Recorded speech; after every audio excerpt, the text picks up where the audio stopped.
Good evening. This is Dulia De Silva for Gold FM, bringing you your news roundup.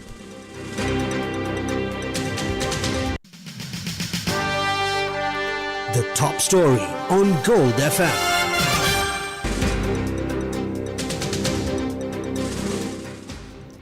Cabinet spokesperson Minister Dr. Nalinda Jayatissa announced that bus fares will be increased by 12.19% from midnight tonight, following the recent fuel price hike. As such, the minimum fare will see a 3 rupee increase from 27 rupees to 30 rupees, while the maximum fare reaches 2,422 rupees. This decision follows a National Transport Commission review, which found that the increase in autodiesel prices necessitated a fare revision exceeding 10%. Meanwhile, three-wheeler fares and bakery products saw an immediate price hike following the recent rise in fuel costs. Western Province Road Passenger Transport Authority Chairman Garbani Jalsingha confirmed a 10 rupee increase in three-wheeler fares effective today, a move echoed by the Old Ceylon Bakery Owners Association. Association President N.K. Jayawardena stated that the price of bread and other bakery items will rise by 10 rupees from midnight tonight. Meanwhile, milk powder importers and wheat flour companies assured the Trade Minister Vasantha Samarasinghe that they will not increase prices despite the current economic pressure. During a meeting at the ministry, representatives noted that while fuel hikes and dollar fluctuations impact costs, they intend to provide relief to the public for the next 3 months using existing stocks. Conversely, Construction Association of Sri Lanka Chairman M. Darrington Paul warned of significant collapses in the construction sector due to the ripple effects of Middle East instability.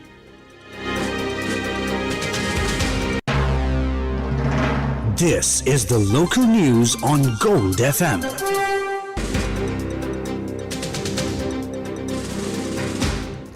There was quite a revelation today by the Iranian ambassador in Colombo, Dr. Alireza Dilkosh. He revealed that the Sri Lankan side invited all 3 vessels that took part in a multinational naval exercise, one of which was later blown out of the water near Sri Lanka by a US submarine. He had other clarifications too. Dilkosh insisted that vessels are not being charged to pass through the Strait of Hormuz, despite there being reports to the contrary. Speaking on the Iranian vessel that met its end near Sri Lanka, the Iristina, the ambassador claims that the vessel was in the region for a peaceful exercise, following an invitation from the Sri Lankan Navy. He alleged the vessel was attacked by the United States without warning, resulting in 104 deaths, with most of the deaths including the members of a military music band. Giving further clarity, the ambassador said that during the exercise in India, Sri Lanka's Navy commander invited the Iranian Navy commander to send 3 Iranian vessels to Sri Lankan waters in order to have a friendly visit. He said that 1 went to the Indian south coast and 2 came to Sri Lanka. In response to a question, the Iranian ambassador noted that Sri Lanka only needs to ask if it needs any help with oil. He said, quote, "Sri Lanka is a friendly country, and the Hormuz Strait is not closed to friendly countries' vessels. We don't want to see Sri Lanka in trouble, and the nation of Sri Lanka is very esteemed and respected to Iran."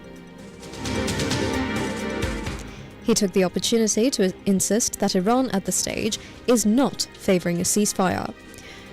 The ambassador stated that while the Iranian government does not welcome war, it rejects temporary ceasefires, demanding a full withdrawal of aggressors from the region and compensation for all attacks as preconditions for negotiations.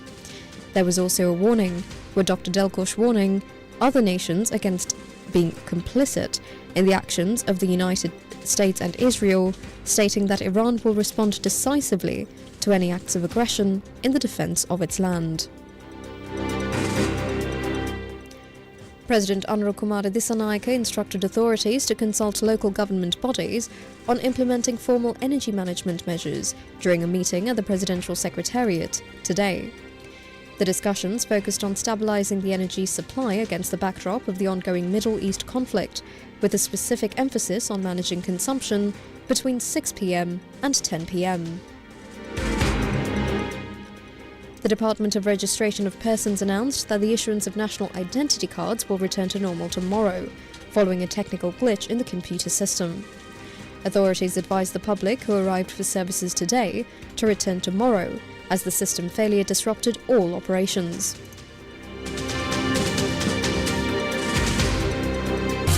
Now for some news in brief.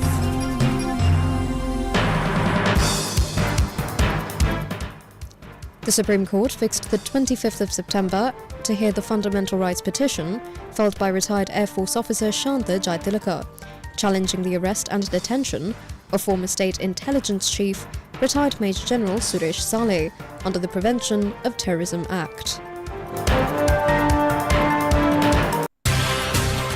The business news on Gold FM.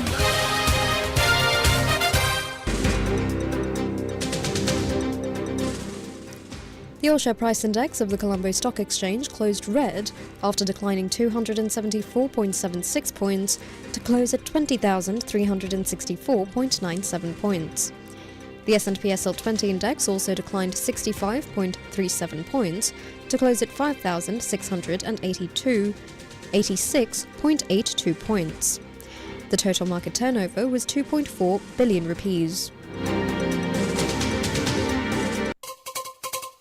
International news on Gold FM.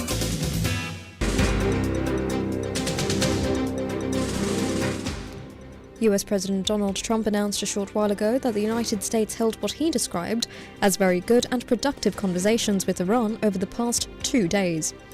As a result, he said he was postponing for a 5-day period any planned US military strikes on Iranian power plants and energy infrastructure.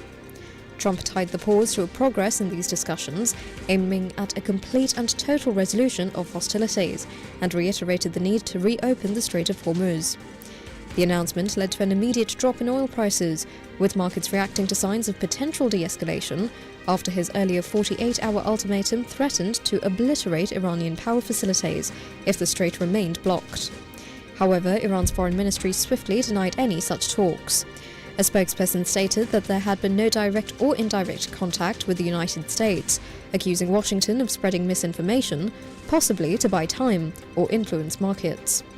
Iranian state media, including Fars and Tasnim agencies, echoed this, insisting no negotiations were underway and that Tehran would not engage while under attack. Reports suggest any back-channel communications, if they exist, may involve Oman, which has historically mediated between the two sides, though no confirmation has emerged of active Oman-hosted talks in recent hours. On the military front, Israeli forces carried out strikes in Tehran overnight and into this morning, described by the IDF as targeting regime infrastructure. Videos from Iranian streets show extensive damage, with residents using torches to search rubble amid power outages in some areas. Iran's health ministry reports the overall civilian death toll now exceeds 1,500 since the conflict began.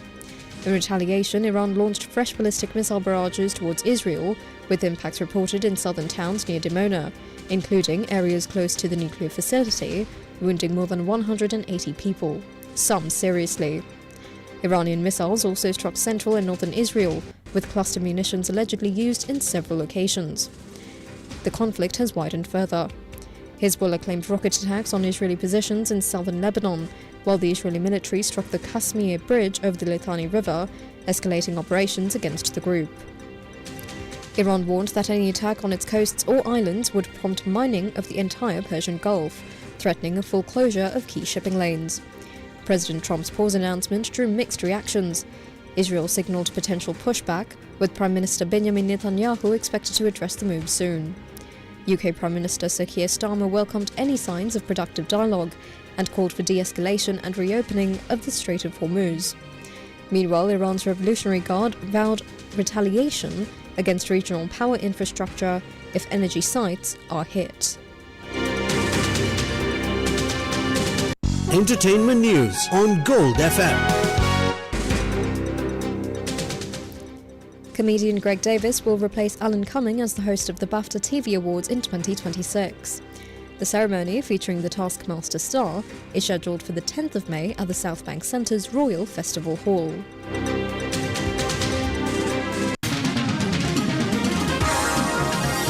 Sports news on Gold FM. Sri Lanka Cricket granted no objection certificates to players including Ishan Malinga for the IPL and Kusal Mendes for the Pakistan Super League.